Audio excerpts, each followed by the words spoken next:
여기는 한국 각지에 남은 실화 기반 괴이 기록을 천천히 풀어내는 곳, 밤의 서사입니다. 오늘 이야기는 한 가족이 새벽 국도에서 마주친 전기톱을 든 여자, 그리고 그들과는 상관없어 보였던 첫 번째 징후에 관한 기록입니다. 지금 구독과 좋아요, 알림 설정 부탁드립니다. 그럼 이야기를 시작하겠습니다.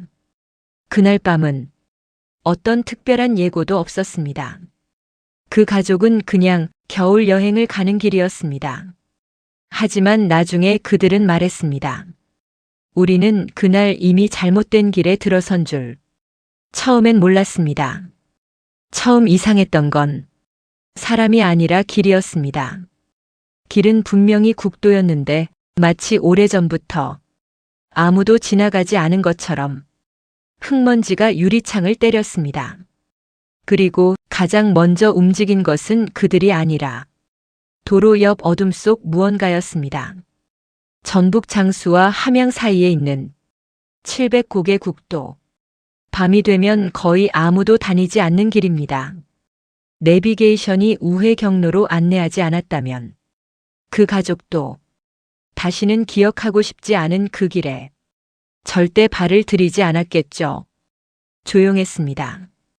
그 조용함이 이상할 정도였습니다.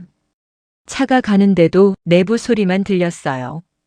바깥이 너무 조용하니까 귀가 다 먹먹해질 정도였어요. 길을 따라가던 남편은 처음엔 단순한 자동차 불빛 반사라고 생각했습니다. 하지만 그것은 빛이 아니었습니다. 그보다 더 천천히 움직였고 그보다 더 가까이 붙어 있었습니다. 조수석 쪽에 앉아있던 아내도 그 이상한 느낌을 기억합니다. 어둠 속에서 뭔가 스쳤어요. 사람의 손 같기도 하고 나뭇가지 같기도 하고. 근데 나뭇가지는 그렇게 따뜻한 것이 유리에 닿는 느낌이 아니잖아요. 그녀는 그때 처음으로 몸이 굳었다고 했습니다. 그 가족이 그 사실을 안 건 나중 일이었습니다. 그때 차 유리에 닿았던 그것은 다름 아닌 사람의 흔적이었습니다. 유리를 닦던 손자국처럼 왼쪽에서 오른쪽으로 긴 자국이 남아 있었습니다. 그 자국은 손가락이 5개가 아니었습니다. 4개였습니다. 도로 옆엔 오래전에 문 닫은 작은 목재소가 있습니다. 창고라고 부르기도 민망할 정도의 낡은 판잣집이었죠. 하지만 그 목재소 앞을 지나자 차 안으로 스멀스멀 들어온 냄새가 있었습니다. 톱밥 냄새. 그리고 그보다 조금 더 진한 말라붙은 피 같은 쇠 냄새. 아이들은 창문을 올려달라고 했지만 문제는 창문이 올라가지 않았습니다. 아내는 말했습니다. 누가 밖에서 잡아당기는 느낌이었어요. 창문이 올라가다 말고 툭 하고 멈췄어요. 운전 중이던 남편은 그 창문을 보고 곧바로 직감했습니다. 여보, 저 창문. 밖에서 누가. 하지만 그 말은 끝나지 못했습니다. 왜냐하면 그 순간 헤드라이트 안으로 무언가가 걸어 들어왔기 때문입니다. 머리를 아래로 늘어뜨린 여자였습니다. 밤길에서 보기엔 너무 얇은 원피스, 너무 긴 머리, 그리고 너무 말랐습니다. 하지만 가장 이상한 것은 그녀가 들고 있던 전기톱이었습니다. 굳은 톱밥이 붙어 있었고 손잡이엔 마른 얼룩이 여러 겹 겹쳐 발라져 있었습니다. 그녀는 헤드라이트를 그대로 마주보며 천천히 고개를 들어 차 안을 바라보았습니다. 표정은 미친 사람의 표정이 아니었습니다. 그냥 아는 사람을 본 것처럼 아주 작게 입꼬리를 올렸습니다. 남편은 기어를 바꾸고 차를 빼려 했습니다. 하지만 무언가 이상했습니다. 기어가 움직이지 않았습니다. 마치 뒤에서 누군가 차를 붙잡고 있는 것처럼 차체가 흔들리지도 않았습니다. 아내는 그녀의 눈을 보고 숨이 멎었다고 했습니다. 저 여자가 우리를 보는 게 아니라 내 뒤쪽을 보고 있었어요. 내 어깨 뒤에 뭔가 있는 것처럼. 그 말과 동시에 여자는 전기톱을 들었습니다. 톱날은 돌아가지 않았습니다. 아직은. 하지만 그녀는 그 톱날을 조수석 창문에 천천히 눌렀습니다. 철이 긁히는 소리 대신 유리를 누르는 손가락처럼 부드러운 소리가 났습니다. 쓱. 그녀는 계속 같은 선을 천천히 또박또박 따라 긁었습니다. 마치 안쪽에 뭐가 있는지 확인하고 싶다는 듯한 동작이었습니다. 그 순간 제보자는 본능적으로 깨달았습니다. 그 여자는 자신들을 보고 온 게 아니었습니다. 그녀가 쫓아온 건 이미 차에 붙어 있던 4개 손가락 자국이었습니다. 그 자국은 가족이 그 국도에 들어섰을 때 이미 차에 붙어 있었습니다. 그녀는 그 흔적을 찾고 있었던 것입니다. 그리고 그 여자의 입술 사이로 아주 작은 속삭임이 새었습니다. 여기 있었네. 차는 움직이지 않았습니다. 도망갈 수도 없었습니다. 아내는 아이들을 감싸며 숨을 죽였습니다. 그런데 그때 아내의 귀에 낯선 목소리가 스쳤습니다. 어둠 속에서 도로나 숲이나 여자에게서 난 소리가 아니었습니다. 바로 차량 아래였습니다. 금속을 손톱으로 긁는 소리. 길고 느리고 확실한 방향성을 가진 소리. 너무 늦었네. 그 소리는 분명히 여자 목소리가 아니었습니다. 그 순간 여자는 전기톱 스위치를 눌렀습니다. 아니, 누른 것처럼 보였을 뿐입니다. 톱날은 돌아가지 않았습니다. 그녀는 대신 유리에 붙은 손자국을 따라 손을 미끄러뜨리더니 갑자기 고개를 돌려 도로 아래를 내려다봤습니다. 어둠 속에서 2번째 손자국이 천천히 차 위로 올라오고 있었습니다. 그 손자국도 4개였습니다. 남편은 그제야 심장이 빨리 뛰기 시작했습니다. 그러나 몸은 움직이지 않았습니다. 차가 멈춰 있는 이유가 점점 분명해졌기 때문입니다. 뒤쪽 트렁크 아래에서 무언가가 차체를 누르고 있었습니다. 처음엔 작은 소리였습니다. 그러나 금방 무게가 실려 차가 아주 조금 뒤로 꺼지는 느낌이 들었습니다. 아내는 아이들의 입을 막고 눈을 감으라고 했습니다. 하지만 눈을 감는다고 보이지 않는 건 아니었습니다. 그들은 차 전체가 서서히 아래에서 잡히고 있다는 걸 처음으로 깨달았습니다. 전기톱 여자는 기이하게도 공격할 기세가 없었습니다.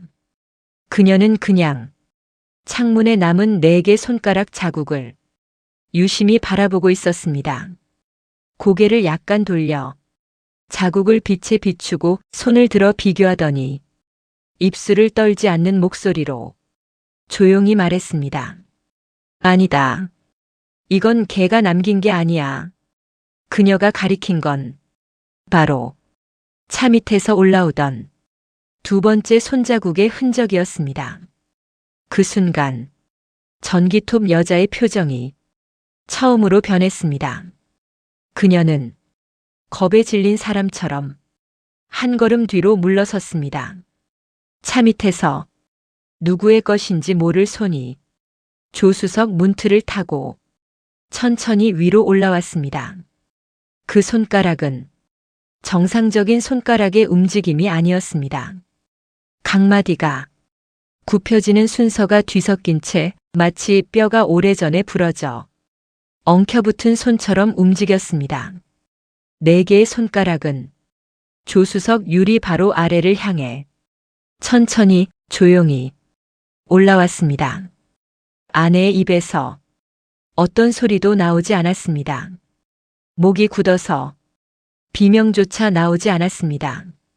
그 손은 드디어 조수석 창문 아래까지 올라왔습니다.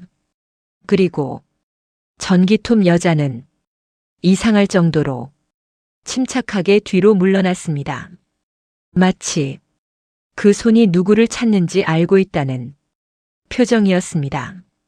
남편은 그때 생각했습니다. 저 여자는 이 손을 피하고 있는 거다. 그 손은 그 가족을 찾지 않았습니다. 조수석 창문을 미세하게 두드렸습니다. 아주 작게 아이가 장난치듯이 톡. 전기톱 여자는 그 소리를 들은 뒤 갑자기 멈춰 섰습니다. 그리고 숨을 크게 들이마신 뒤 낮게 은조렸습니다. 또 왔네. 또 왔어. 그녀는 전기톱을 오른손에 들고 한 손으로 머리카락을 쓸어내리며 흐트러진 호흡을 가다듬었습니다. 그녀의 시선은 차가 아니라 도로 아래 숲속을 향해 있었습니다. 그리고 그곳에서 또 하나의 그림자가 천천히 올라오고 있었습니다. 두 번째 그림자는 사람보다 조금 크고 조금 길었습니다. 인간의 걸음 속도가 아니었습니다. 더 굽었고 더 끌렸고 더 오래 움직이지 않은 몸 같은 기괴한 움직임이었습니다. 전기톱 여자는 그걸 보자 뒷걸음질을 멈추고 오히려 차 앞쪽으로 다가왔습니다. 그녀는 갑자기 차 유리에 손을 올렸습니다.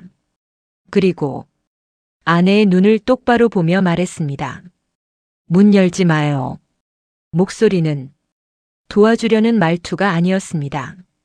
자기 자신에게 하는 경고처럼 떨린 목소리였습니다. 두 번째 그림자는 도로 경계석 위에 올라섰습니다. 그 모습이 헤드라이트에 드러나는 순간 아내는 처음이자 마지막으로 그것의 형태를 보았습니다. 사람의 몸인데 목이 너무 길었습니다. 척추가 늘어진 채로 굽어 있었고 팔은 땅을 끌면서 움직였습니다. 그런데 그 팔에도 손가락은 4개뿐이었습니다. 전기톱 여자는 바로 그것을 보며 입을 다물었습니다. 그녀가 무서워한 건 그 가족이 아니라 이 목이 긴 존재였습니다. 그 존재는 차를 보지 않았습니다. 오히려 전기톱 여자만을 바라보고 있었습니다. 전기톱 여자는 한 발짝 뒤로 움직였습니다. 그 순간 그 존재의 목이 부자연스럽게 휘어졌습니다. 마치 그녀가 피하려는 순간에만 목이 움직이는 것처럼 아내는 그제야 깨달았습니다. 그 존재는 그 가족을 쫓은 게 아니라 전기톱 여자를 쫓고 있었던 것입니다. 차 안의 아이들은 울지 않았습니다. 미친 듯한 공포가 오면 사람은 울 힘도 없다는 것을 그때 처음 알았습니다. 남편은 손이 떨리는 걸 참고 시동을 걸었습니다. 엔진은 켜졌습니다. 하지만 기어는 여전히 움직이지 않았습니다. 그 이유는 곧 드러났습니다. 차체 아래에서 그 존재의 두 번째 손이 올라오고 있었던 겁니다. 문턱을 붙잡고 차를 눌러 움직이지 못하게 하고 있었습니다. 전기톱 여자는 톱날을 들고 그 존재를 향해 섰습니다. 하지만 그녀의 표정은 싸우려는 사람의 표정이 아니었습니다. 그건 도망칠 수 없는 사람의 표정이었습니다. 그녀는 작게 웃었습니다. 또 나한테 오는구나. 또, 그리고 전기톱 스위치를 눌렀습니다. 이번엔 톱날이 천천히, 아주 천천히 돌기 시작했습니다. 어둠 속에서 저속으로 돌아가는 톱날은 소리보다 빛이 먼저 느껴졌습니다. 그 존재는 톱날을 보자 천천히 멈추었습니다.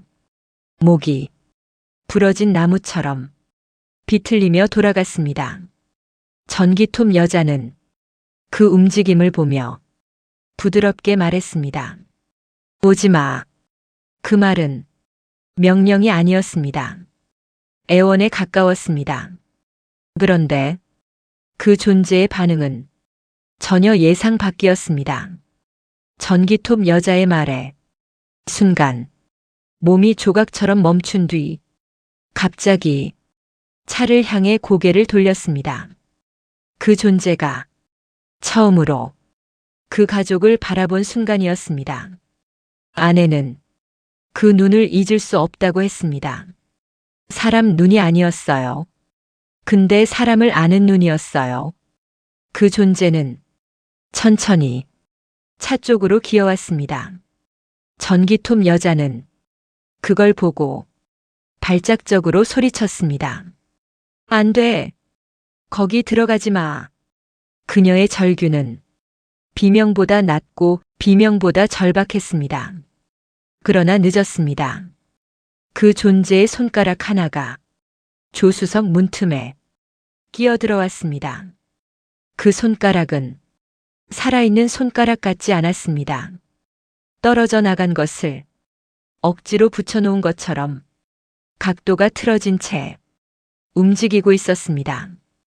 그리고 그 손바닥이 창문을 미는 순간 유리가 바깥으로 아니라 안쪽으로 살짝 움푹 들어갔습니다. 마치 안쪽이 더 약한 것처럼 전기톱 여자는 마지막으로 차 안의 가족을 향해 말했습니다. 창문을 절대 열지 마요. 저건 당신들 보러 온 게 아니에요. 원래 오던 대로 돌아가려고 하는 거예요. 그녀의 말은 너무 이상했습니다. 하지만 그 말이 끝나기도 전에 그 존재가 조수석 유리를 강하게 밀어 넣었습니다. 유리가 거미줄처럼 갈라지기 시작했습니다. 남편은 그제야 브레이크에서 발을 떼고 엑셀을 밟았습니다. 바퀴가 바닥에서 미끄러지며 한껏 울부짖었습니다. 그리고 순간적으로 차가 움직였습니다. 움직이자 전기톱 여자가 소리를 질렀습니다. 도망쳐요. 뒤에서 잡기 전에. 그들은 그 소리와 함께 700 고개를 벗어났습니다. 하지만 백미러로 본 마지막 장면에서 아내는 평생 잊지 못할 장면을 봤습니다. 전기톱 여자가 그 존재에게 끌려가는 모습, 전기톱을 휘두르지도 못한 채 그 존재가 목을 늘려 그녀의 몸을 감싸는 모습, 아내는 그것을 보고도 한동안 소리조차 내지 못했습니다. 그 가족은 700 고개를 벗어났다는 사실만으로 살았다고 생각했습니다. 하지만 그건 너무 이른 안도였습니다. 그들이 몰랐던 건 차에 붙어 있던 4개 손자국이 이미 흔적만 남긴 게 아니라 그대로 차체 어디엔가 스며들어 있었다는 사실입니다. 도망쳤다고 해서 그 흔적이 떨어진 건 아니었습니다. 가족은 따뜻한 숙소에 도착했지만 여전히 유리창 가장자리에 흐릿하게 번진 그 4개의 손 모양이 남아 있었습니다. 남편은 물수건으로 지우려 했지만 물에 젖은 수건은 그 흔적을 문지를 때마다 손가락 수가 더 선명하게 드러나는 것 같았습니다. 아내는 그 수건을 보고 더 이상 만지지 말라고 했습니다. 숙소에서 하루를 보내고 다음 날 아침 가족은 차를 다시 확인했습니다. 창문엔 아무것도 없었습니다. 4개 손자국이 말끔하게 사라져 있었습니다. 하지만 사라진 건 유리 겉면뿐이었습니다. 문을 열고 차문 안쪽 고무 패킹을 본 아내는 그 자리에서 숨이 멎는 듯한 느낌을 받았습니다. 고무 틈 사이로 손톱 같은 얇은 긁힘이 안쪽으로 파고들어 있었습니다. 그 긁힘도 4개였습니다. 그 가족이 다시 집으로 돌아오던 길, 문제는 또다시 큰 도로가 아닌 작은 지방도로에서 발생했습니다. 아내는 백미러를 보다가 심장이 내려앉는 느낌을 받았습니다. 백미러 속 뒷유리 하단 모서리에 작은 얼룩이 있었습니다. 눈물 자국처럼 길게 흘러내린 모양이었습니다. 처음엔 물방울 같은 줄 알았지만 아이들이 뒷좌석에서 물병을 쏟을 리가 없었습니다. 얼룩은 바깥쪽이 아니라 안쪽에 있었습니다. 남편이 불빛을 비추자 그 얼룩은 바깥에선 보이지 않고 안쪽에서만 흐릿하게 보이는 형태였습니다. 마치 안쪽에서 바깥으로 누군가가 문지른 자국처럼 보였습니다. 집에 도착한 뒤 가족은 차를 주차장에 세우고 짐을 내렸습니다. 남편이 문을 잠그려던 순간이었습니다. 주차장 벽면에서 아주 작은 딱딱 하는 소리가 들렸습니다. 축축한 콘크리트 벽에서 나는 소리처럼 규칙적이지 않고 어딘가 불편한 간격으로 들렸습니다. 남편은 그 소리를 따라 주차장 구석을 봤습니다. 그리고 바닥에 떨어져 있는 작은 검은 가루를 발견했습니다.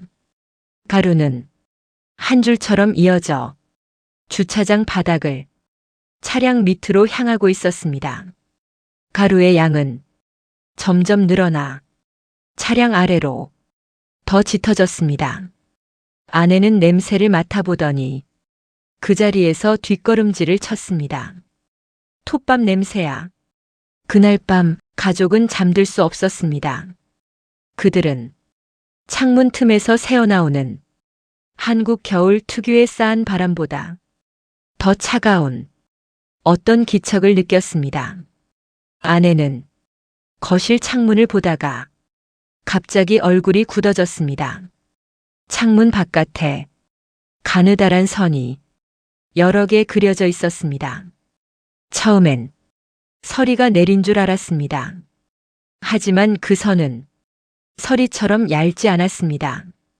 유리 안쪽에 김서린 표면 위에 손가락이 그은 듯한 4개의 긁힌 선이었습니다.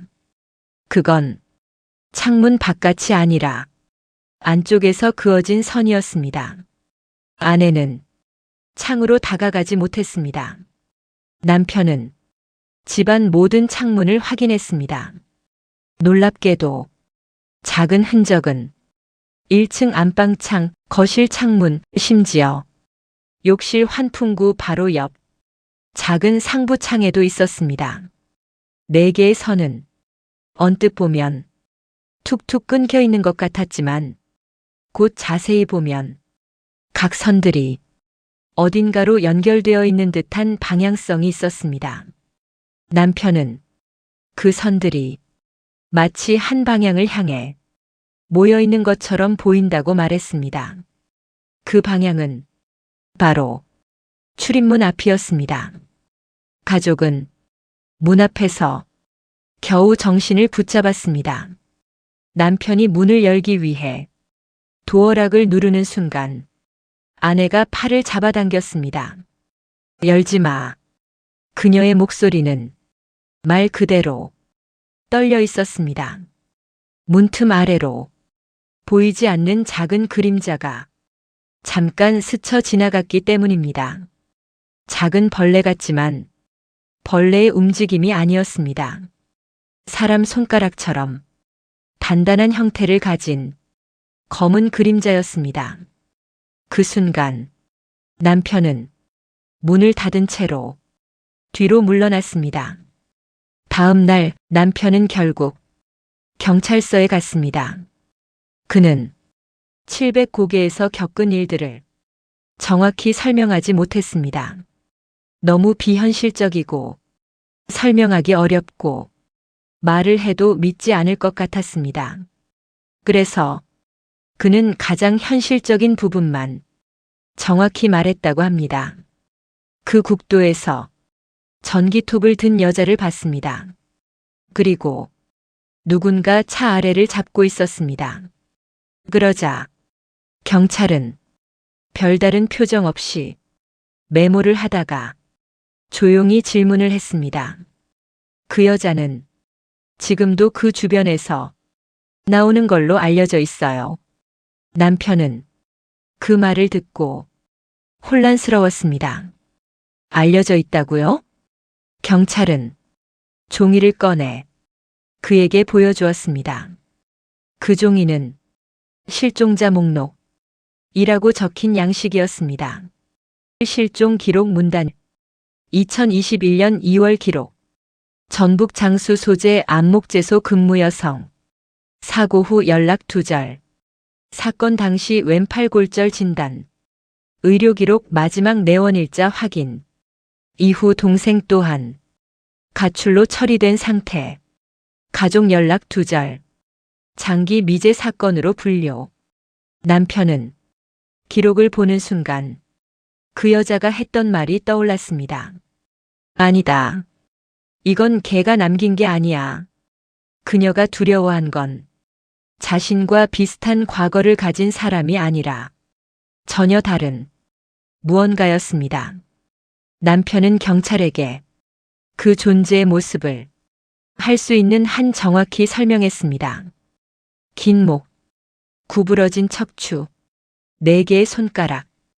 경찰은 그 이야기를 듣고도 표정이 크게 변하지 않았습니다. 목재소 근처 사건을 여러 번 듣긴 했습니다. 그러더니 경찰은 책상 서랍에서 또 다른 서류를 꺼냈습니다. 실종 기록 문단 2018년 11월 안목재소 주변 등산로에서 중년 남성 실종 발견된 흔적 톱밥 검은 흙 4개 손가락 형태의 미끄러진 자국 산악구조대 동물 흔적으로 추정 부검 기록 없음 유가족 요구로 사건 종결 경찰서에서 돌아온 뒤 남편은 가족에게 아무 말도 하지 않았습니다. 하지만 그날 밤 잠들기 직전 아내가 조용히 말했습니다. 당신도 느끼죠? 우리 집에 누가 같이 들어온 것 같다는 거. 그 말은 농담이 아니었습니다. 아내는 집에 돌아온 뒤부터 계속 누군가가 뒤에서 바라보고 있는 느낌을 받았다고 했습니다. 그건 700고개에서 느낀 감각과 정확히 같은 느낌이었습니다. 다음 날 아침 그 느낌은 확실한 증거로 드러났습니다. 아내가 부엌을 지나가던 순간 바닥에 작고 검은 가루가 흩어져 있었습니다. 가루는 톱밥처럼 손에 닿으면 부서지는 형태였습니다. 그 가루는 현관 방향에서 안방 쪽으로 가는 길을 따라 희미하게 이어져 있었습니다. 아내는 그 흔적을 따라가며 다리를 떨었습니다. 끝은 안방 문 앞이었습니다. 그리고 문틀 아래 아주 작은 4개의 긁힌 자국이 있었습니다. 가족은 문을 열지 못했습니다. 안방 안에 뭐가 있을 것 같아서가 아니라 그 자국이 너무 안쪽으로 향해 있어서였습니다. 4개의 긁힌 선은 문 밖에서 안으로 난 흔적이 아니라 안에서 바깥으로 난 흔적이었습니다. 아내는 이해할 수 없었습니다. 안방에는 사람이 들어가 있지 않았습니다. 하지만 자국은 확실하게 안에서 밖으로 나와 있었습니다. 그건 그 존재가 700고개에서만 있던 게 아니라 이미 집안에서 움직였다는 뜻이었습니다. 남편은 도저히 가만히 있을 수 없었습니다. 그는 도심 쪽에 있는 목재소 폐쇄 기록을 가진 지자체 사무소에 연락했습니다. 하지만 직원은 이상한 얘기를 했습니다. 그 목재소는 폐쇄된 적이 없는데요. 남편은 이해할 수 없었습니다. 건물은 분명 폐허처럼 보였는데 문서상으로는 여전히 운영 중으로 되어 있다는 것이었습니다. 그리고 직원은 덧붙였습니다. 전기 사용량도 아직 나오고 있어요. 최근에도요. 남편은 그 기록을 보고 사무소 직원이 주소를 잘못 확인한 게 아닐까 의심했습니다. 하지만 주소는 정확했습니다. 아내는 그 말을 듣자 웃지 않았습니다. 그 여자가 들고 있던 전기톱은 전기가 없어도 돌아갔어요. 남편은 그 말이 무슨 뜻인지 묻지 못했습니다. 그저 몸이 식어가는 느낌만 들었습니다. 밤이 찾아오자 가족은 서로 말하지 않았지만 모두가 같은 공포를 느꼈습니다. 온 집안에서 특정한 방향으로 느껴지는 시선이 있었습니다. 그 시선은 거실도 주방도 복도도 아니었습니다. 그 한 점은 아이들 방 앞이었습니다. 아이들은 서로 붙어 자려고 했습니다. 하지만 그들은 문을 닫지 못했습니다.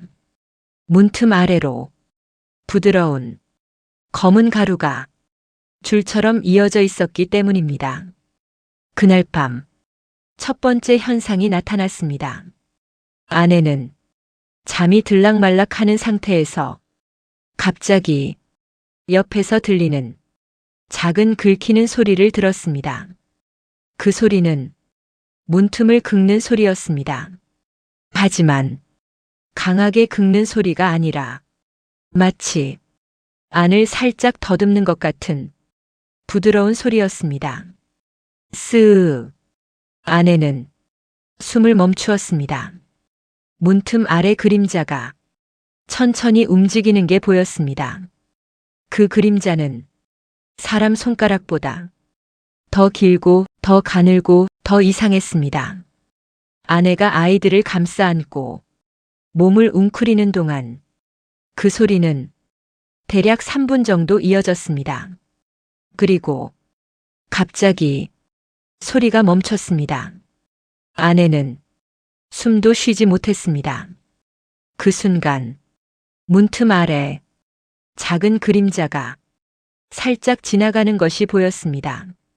방향은 현관 쪽이 아니라 거실 창문 쪽이었습니다.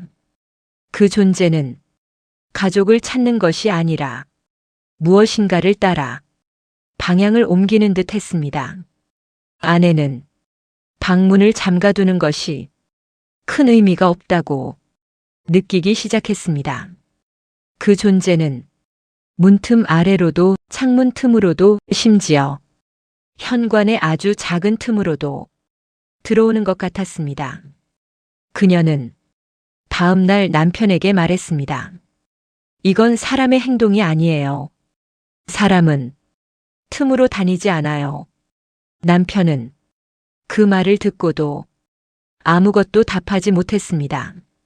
그날 오후 가족은 더 이상 집에 있을 수 없다고 판단했습니다. 여행지로 다시 돌아가거나 호텔에 피신할까 고민했지만 아내는 차에 타는 것도 두려워했습니다. 차에도 그 자국이 있었잖아요. 이미 들어와 있었으니까. 남편은 그 말에 더 이상 반박하지 않았습니다. 그러나 그날 저녁 결정을 내리기 전에 현관문 앞에서 낮고 짧은 소리가 터져 나왔습니다. 톡. 아내는 그 소리를 듣고 얼굴이 하얗게 질렸습니다. 그 소리는 700고개에서 조수석 유리를 두드리던 그 존재의 손가락 소리와 똑같았습니다. 현관문을 두드린 소리는 한 번으로 끝나지 않았다. 가족은 문 앞에서 더 들려올까봐 숨도 제대로 쉬지 못했다. 한동안 아무 소리도 없었다. 그러나 오히려 그 침묵이 더 무서웠다. 아내는 현관문을 바라보며 조용히 말했다. 저 소리는 문을 두드리는 게 아니라 확인하는 소리 같았어요. 그녀는 700고개에서 전기톱 여자가 유리를 긁기 전 그 존재가 창문을 톡 하고 건드리던 순간을 기억하고 있었다. 그 존재는 문을 두드리러 온 것이 아니라 안에 있는 것의 위치를 확인하러 온 것이었다. 남편은 문틈을 통해 밖을 확인하려다 그러지 못했다. 문틈 아래 아주 작은 검은 선이 움직이고 있었기 때문이다. 길게 이어져 있는 가루였다. 톱밥 같은 그 가루는 누군가의 손가락에서 떨어져 나온 것처럼 끊어지지 않고 현관 턱을 따라 안으로 향해 있었다. 그 선은 이미 집 안쪽 복도 끝까지 이어져 있었다. 그건 그 존재가 문을 두드리기도 전에 이미 집 안으로 들어와 있었다는 뜻이었다. 가족이 공포에 떨고 있는 동안 집 안 공기가 갑자기 달라졌다. 보일러가 꺼진 것도 아닌데 바람이 없는 빈방처럼 공기가 멎는 느낌이었다. 아내는 이상하게도 소리가 너무 잘 들린다고 느꼈다. 집안의 모든 소리, 옷 스치는 소리, 아이가 숨을 내쉬는 소리, 남편이 침을 삼키는 소리, 하나도 빠짐없이 귀에 꽂혔다. 이상했다. 그녀는 숨을 멈추고 집안을 바라봤다. 그 순간 거실 벽과 천정 사이 작은 틈에서 아주 미세하게 흙가루가 떨어지는 것이 보였다. 그리고 그 틈 사이로 어둠 속에서 천천히 움직이는 물체의 그림자가 비쳐 보였다. 그 그림자는 형태가 불분명했지만 움직임만은 확실했다. 일반적인 생물은 이런 방식으로 움직이지 않는다. 그림자는 길게 늘어진 것 같다가 갑자기 짧아지기도 했다. 마치 길이가 고정되지 않은 줄기 같은 형태였다. 아내는 그걸 보고 숨조차 쉴 수 없었다. 그 움직임은 벽 속에서 난 게 아니었다. 천장의 얇은 틈, 전선이 지나가는 공간에서 어떤 손이 천천히 움직이고 있었던 것이다. 그 손의 모양은 정확히 4개의 손가락을 하고 있었다. 아내는 절대 있어서는 안 되는 행동을 본능적으로 하고 말았다. 그 손이 천장 틈에서 나오는 방향을 눈으로 따라간 것이다. 왜 그런지 그녀 자신도 몰랐다. 하지만 그 방향을 따라간 순간 희미한 그림자가 다른 틈에서도 움직이고 있다는 걸 확인하게 되었다. 그 틈은 아이들 방 문틀 위쪽이었다. 아내는 그 자리에서 완전히 굳었다. 그 존재는 벽과 천장을 따라 조용히 아이들 방으로 향하고 있었다. 그 순간 아내의 머릿속에서는 과거의 장면이 번쩍 스쳤다. 700고개에서 전기톱 여자 뒤로 늘어진 목을 가진 존재가 느리게 움직이며 그녀를 따라가던 모습. 그 존재는 항상 한 사람을 따라 움직이고 있었다. 그녀는 바로 깨달았다. 그 존재는 우릴 따라온 게 아니야. 차에 있었던 그 흔적을 따라온 거야.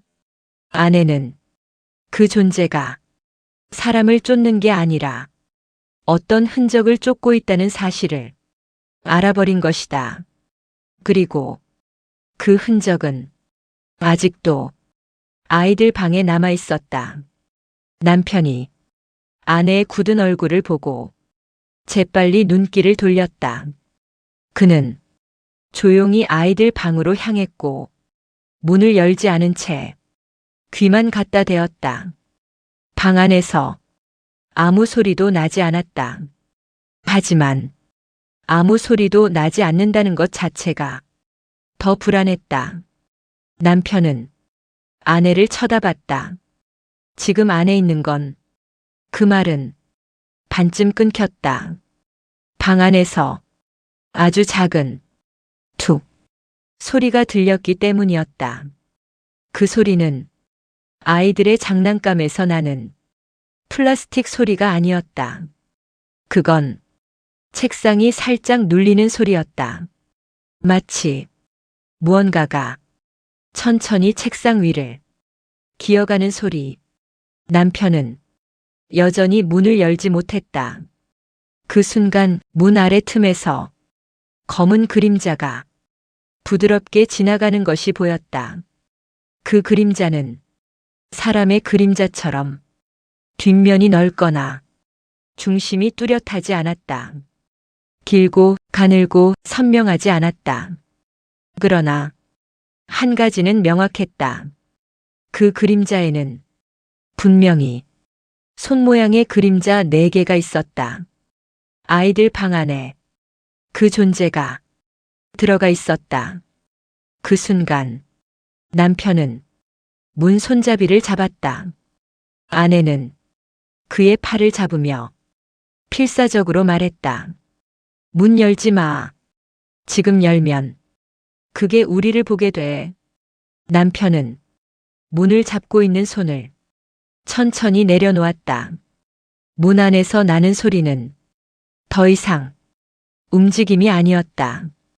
이상했다. 움직임이 멈췄는데도 공포는 더 깊어졌다. 왜냐하면 멈췄다는 말은 그 존재가 우리보다 먼저 멈춰 서 있었다는 뜻이기 때문이었다. 그때 문틈 아래에서 아주 작은 후 하고 숨 내쉬는 소리가 새어나왔다. 그 소리는 사람의 숨소리처럼 규칙적이지 않았다. 어딘가 찢어진 목에서 나온 거친 숨소리 같았다. 그리고 그 숨소리는 마치 아이들의 냄새를 맡는 듯 길게 이어졌다. 아내는 그 소리를 듣고 무릎이 굳어 바닥에 주저앉았다. 남편은 아내를 끌어안고 뒤로 물러나면서 문에서 눈을 떼지 못했다. 그날 밤 그 존재는 이상하게도 아이들을 해치지 않았다. 대신 방 안을 조용히 돌아다니고 사라진 듯 보였다. 하지만 사라진 것이 아니었다. 아내는 다음 날 아침 방 안을 확인하다가 그 사실을 알아버렸다. 책상 위에 쌀알만큼 작은 검은 씨앗 같은 것이 여러 개 떨어져 있었다. 살아서 움직이는 건 아니었다. 하지만 그 작은 조각들은 톱밥도 아니고 흙도 아니었다. 조심스럽게 휴지로 들어보니 정확히 손톱 갈라진 조각의 형태였다. 그 존재가 방 안을 움직이며 흘리고 간 조각이었다. 남편은 그 자리에서 확신했다.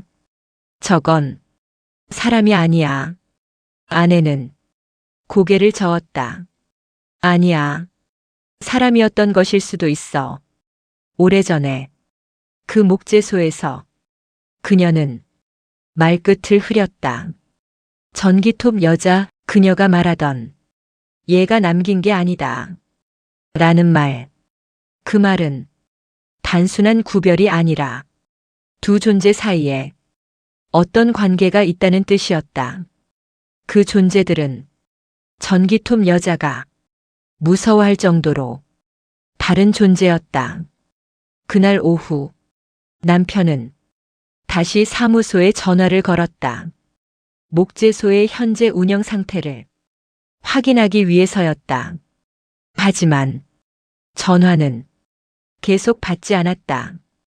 결국 그는 직접 가보겠다고 마음을 먹었다. 아내는 기겁을 했다. 거기 다시 가면 당신 살아 돌아올 수 있어? 남편은 자신도 확신이 없었다. 그러나 한 가지는 분명했다. 그 존재는 목재소에서 왔다. 전기톱 여자도 목재소에서 왔다. 그렇다면 그 두 존재가 서로 얽혀있는 무언가가 그곳에 남아있다는 뜻이었다. 해가 지기 전 남편은 차를 타고 집을 나섰다. 아내는 그가 문 밖으로 나가는 순간 문틈 아래를 무의식적으로 바라봤다. 그 아래엔 아직도 4개 손가락에 흙가루 흔적이 희미하게 남아 있었다. 아내는 그걸 보고 문득 깨달았다. 저건 밖에서 들어온 게 아니었어. 그 흔적의 방향은 집 안에서 문 쪽으로 이어져 있었다.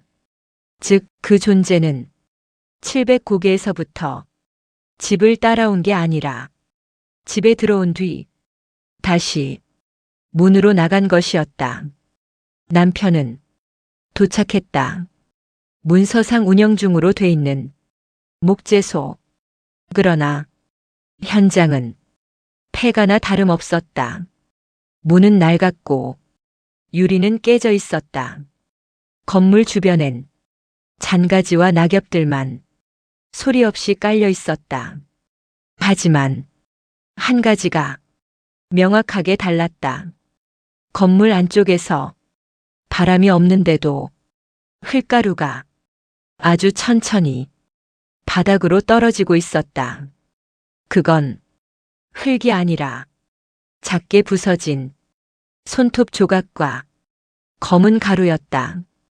700고개에서 그 존재가 남기던 그것. 남편은 목재소 안으로 천천히 들어갔다. 그리고 가장 먼저 바닥을 봤다. 수많은 발자국이 바닥에 남아 있었다. 굴곡진 발자국도 있었고 사람 발자국 같은 것도 있었다. 하지만 그중 가장 많은 건 4개의 손가락이 끌린 자국이었다. 그 자국은 어딘가를 향해 분명한 방향성을 가지고 있었다. 그 방향은 건물 뒤쪽이었다. 목재소 뒤쪽엔 작은 화목 보일러실이 있었다. 화목 보일러는 이미 오래전에 멈춰 있었지만 문은 잠겨 있지도 않았다. 그 문 아래 검은 가루가 짙게 쌓여 있었다. 남편은 숨을 크게 들이마시고 손잡이를 잡았다. 문은 소리 없이 열렸다. 그 순간 그는 평생 잊을 수 없는 장면을 보았다. 보일러실 가장 안쪽 벽 사이의 좁은 틈, 그 틈에서 길고 가느다란 목이 천천히 밖을 향해 늘어났다. 그 목은 한 사람의 것이 아니었다. 두 사람의 목처럼 겹쳐진 듯한 형태였다. 그리고 그 목 아래 어두운 얼굴이 천천히 돌아보았다. 그 얼굴엔 눈이 없었다.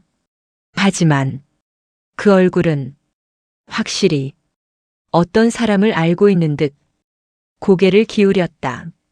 남편은 그걸 보고 몸이 굳었다. 그 존재가 아주 천천히 입을 열었다. 그리고 말씀처럼 입모양만 형성됐다. 너였네. 그 순간 목재소 전체가 미세하게 흔들렸다. 남편은 그 자리에서 뒷걸음질로 빠져나왔다. 그 존재는 움직이기 시작했다. 벽 틈에서 등뼈 같은 것이 차례차례 드러나며 어둠 속에서 길게 뻗쳐나왔다. 그 존재는 원래 한 사람이 아니라 여러 조각이 한데 뭉쳐진 이상한 형태였다. 그리고 그 조각들이 길게 늘어날수록 사람 목소리 같은 낮은 숨소리가 여러 겹으로 들렸다. 그날 이후 가족은 집 안 어디든 조용히 서 있기만 해도 누군가 함께 서 있는 듯한 느낌을 받았다. 특히 밤이 되면 집을 감싸던 공기가 마치 수면 위에 얼음막이 얇게 내려앉는 것처럼 부자연스럽게 멈추는 순간이 있었다. 그 순간이면 언제나 천장의 틈, 문틀의 틈, 바닥의 작은 균열에서 아주 짧은 그림자가 스르르 흘러가는 것이 보였다. 아내는 더 이상 그게 착각이라고 믿지 못했다. 그건 확실히 무언가였다. 그리고 그 무언가가 집안에 자리 잡기 시작했다. 남편은 목재소에서 본 그 장면을 아내에게 말하지 못했다. 벽 틈에서 길게 늘어나는 목, 눈 없는 얼굴, 그리고 마지막에 들렸던 너였네 라는 입모양. 그 존재가 자신을 알아본 것처럼 움직였다는 사실은 입 밖으로 꺼낼 수 없었다.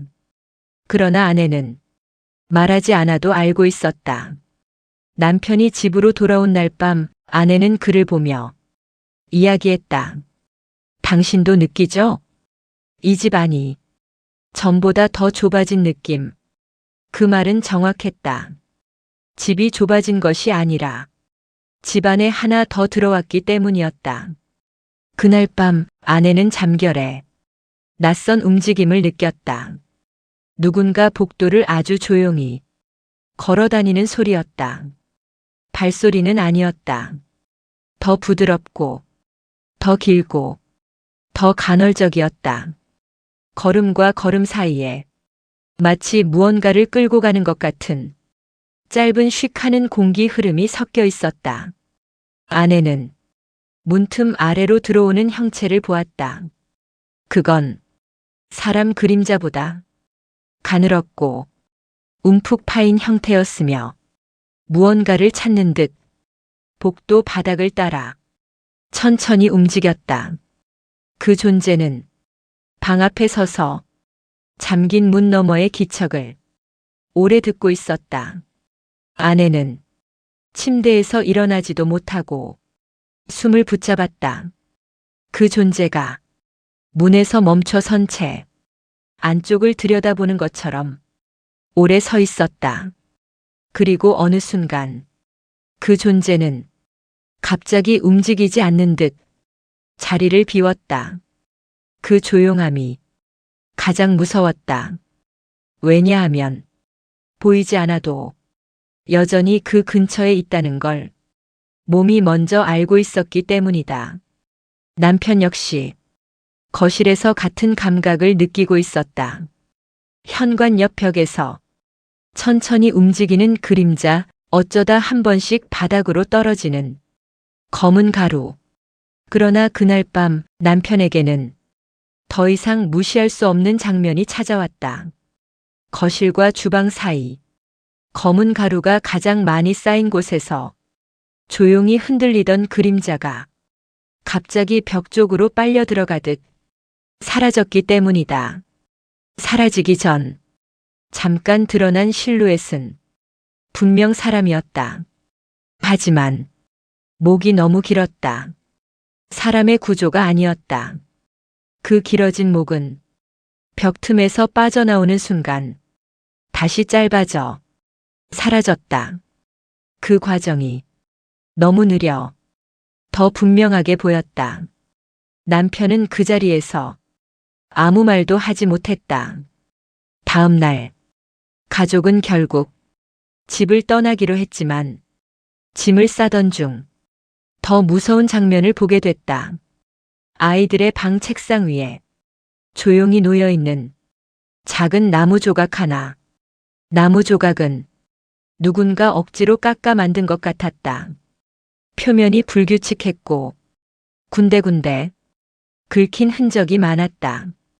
그리고 나무 조각을 뒤집는 순간 아내는 숨을 삼켰다.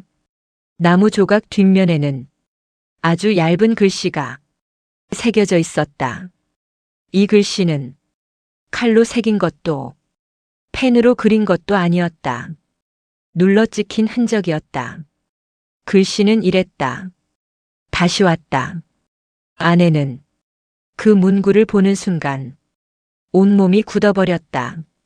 그건 전기톱 여자가 했던 말과 똑같았다. 또 왔네. 또 왔어. 그 말은 두 존재가 이미 여러 번 서로를 찾아왔던 관계라는 것을 의미했다.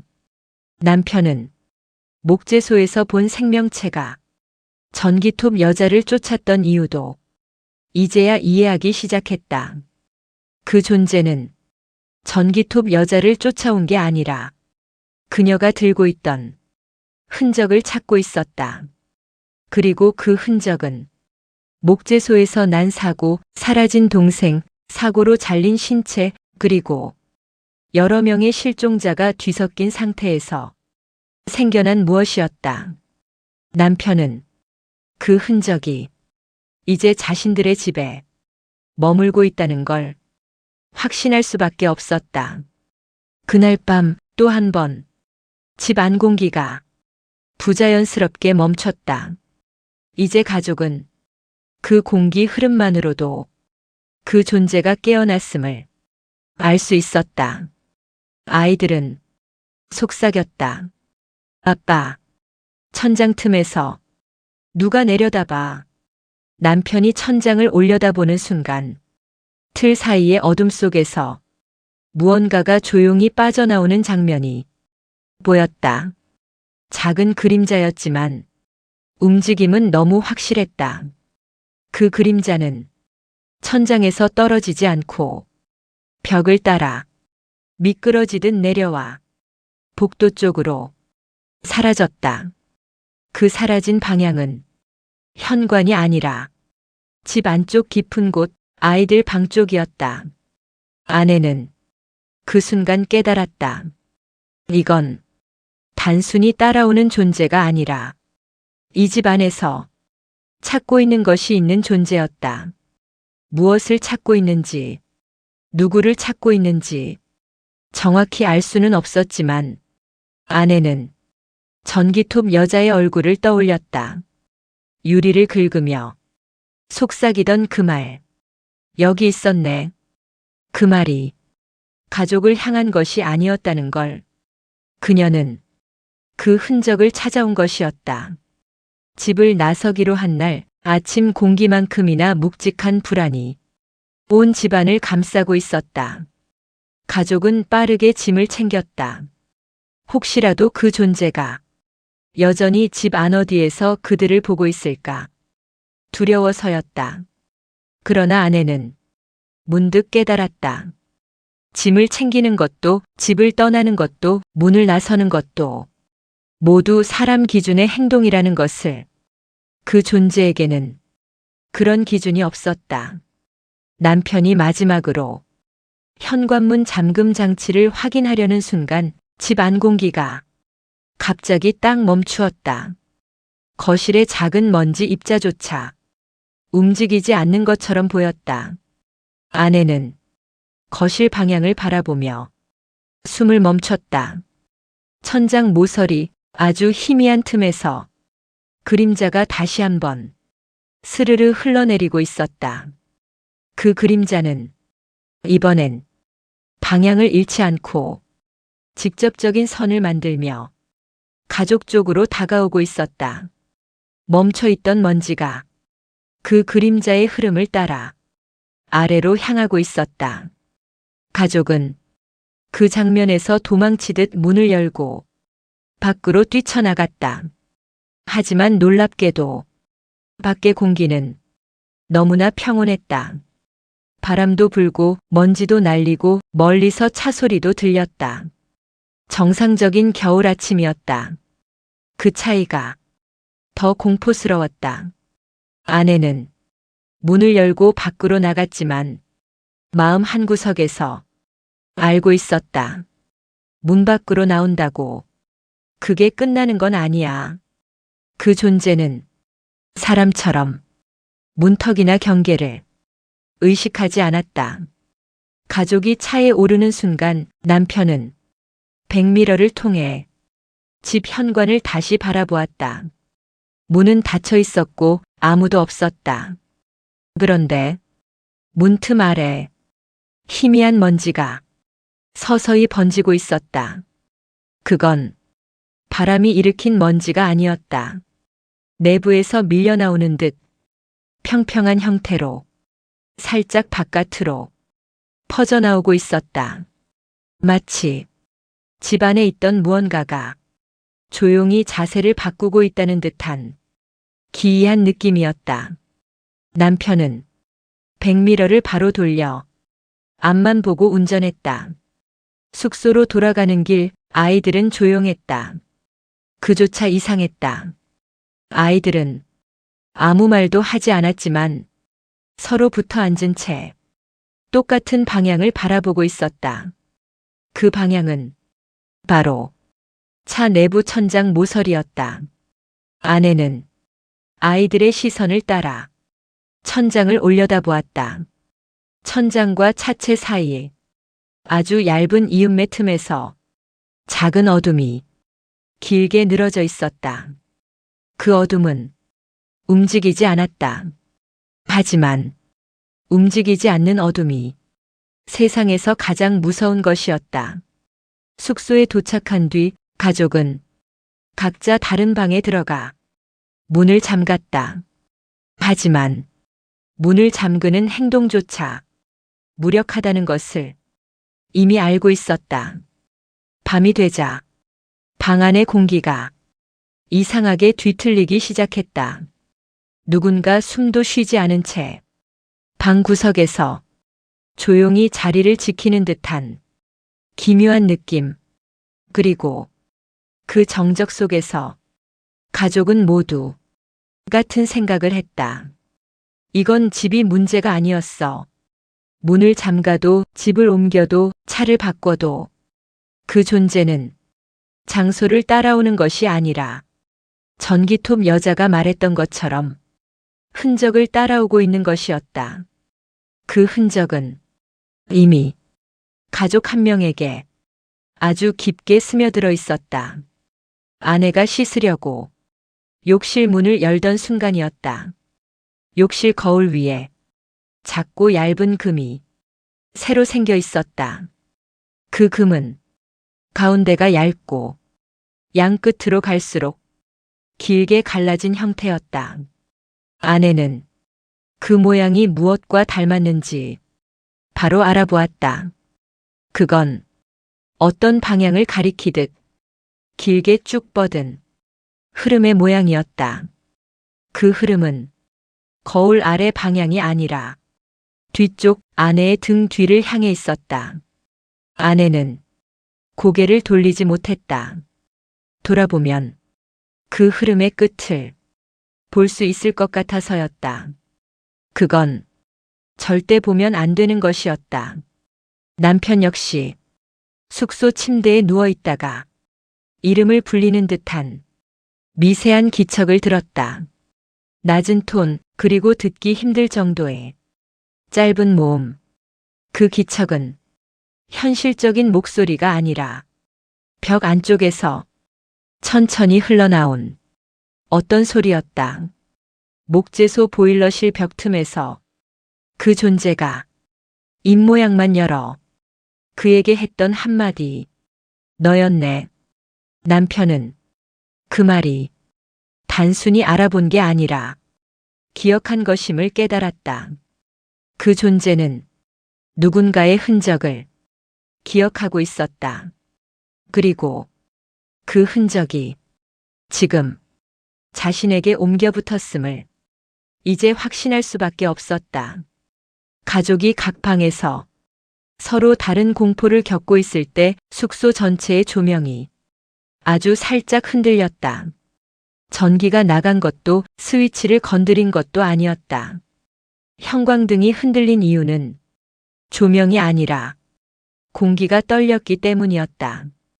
방 안 공기는 마치 안쪽에서 밀려나온 것처럼 살짝 요동쳤다. 이제 그 존재가 이 집 안에 있는 것은 분명했다. 그리고 그 존재는 어디를 가야 할지 확실히 알고 있는 듯 천천히 움직이기 시작했다. 가족이 어디에 있는지 이미 알고 있다는 듯이 아내는 그 움직임이 들리는 순간 문틈 아래를 바라보았다. 문틈 아래는 아무것도 없었다. 그러나 없어서 더 무서웠다. 이제 그 존재는 문틈 같은 얇은 공간을 지나가지 않았다. 그 존재는 공기와 함께 방 안에 들어오고 있었기 때문이었다. 공기 흐름이 아내의 다리를 스치고 지나갔다. 그는 비명을 지르지 않았다. 비명을 지르는 순간 방 안의 모든 것이 더 선명해질 것 같아서, 그리고 그 선명함은 결코 견딜 수 있는 것이 아니었다. 남편 역시 그 흐름을 느끼고 있었다. 그는 이제 도망칠 수 없다는 걸 확실히 이해했다. 왜냐하면 그 존재는 사람을 쫓는 것이 아니라 사건의 흔적을 쫓고 있었다. 그 흔적은 전기톱 여자가 말했듯 이미 차에 붙어 있었고 집안에 붙었고 사람에게도 스며들었다. 그리고 결국 그 흔적은 한 사람에게 완전히 자리를 잡는다. 숙소 전체가 서서히 조용해지기 시작했다. 공기가 멈추고 어둠이 한 점으로 모이며 무언가가 아주 가까운 곳에서 천천히 고개를 드는 소리가 들려왔다.